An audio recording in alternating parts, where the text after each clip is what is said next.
We're reading the Aleph base book. We're on Atzirut. A1. Constipation leads to thoughts of idolatry. 2. For any deadly disease, one should empty his intestines. 3. Constipation harms the eyes. Sin. Avera. A1. There are sins that are caused by one's location. 2. Whoever deliberately sins will in the end suffer public humiliation. He in turn will get angry at those whose eyes have been disgraced. Laziness. A1. Being unable to satisfy one's desires makes a person lazy. The converse is also the case, as a person's laziness keeps him from attaining his desires. 2. Zealousness chases away sleep and revives the mind. Punishment. A1. A person is sometimes punished even in the performance of a mitzvah. This is because previously he passed up an opportunity to fulfill such a mitzvah. 2.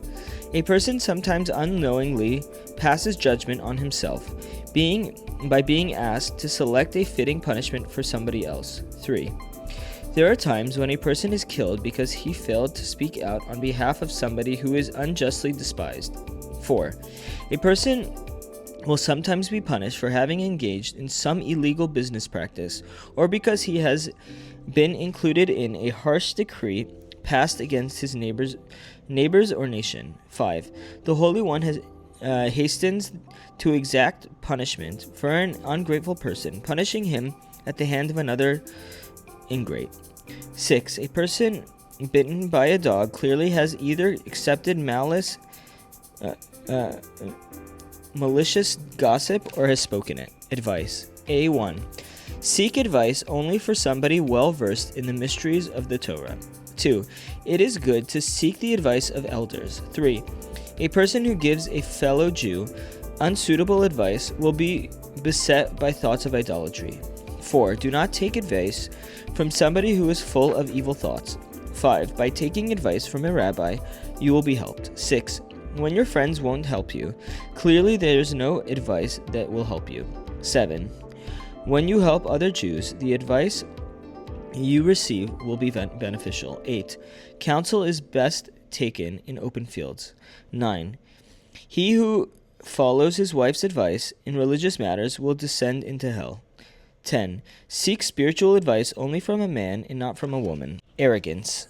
A1. One who turns arrogant clearly sinned on purpose in the past. 2. Anger brings to arrogance. 3. An arrogant person will not accept a rebuke. 4. Arrogance hardens a person's heart, and clearly he has yet to rectify his ancestors' sins. 5. One who can remedy one's arrogance by wearing tefillin that were on the head of a tzaddik. 6. A devout person is made the object of a wicked man's disrespect only so that the devout person should scrutinize his own behavior. 7. A person who is arrogant clearly is never satisfied with his lot. 8. Torah study is a rectification for arrogance. 9. A person's arrogance causes drought.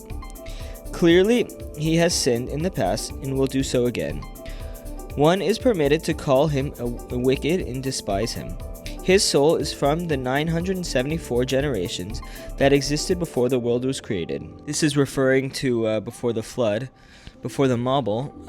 There were supposed to be 1,000 generations before the giving of the Torah, but Hashem had to cut it short because we were on such a low level of Tumah, so he had to restart the world. 10. Disrespect, even towards heaven, helps a person get his way. Yet arrogance is like the king with no crown. This is referring to holy atzut, which Rebbe Nachman talks about is like in Likutei Moharan, like holy brazenness. B1. Those who see people treating the Torah sages disrespectfully should know that the great wars will break out in that country. 2.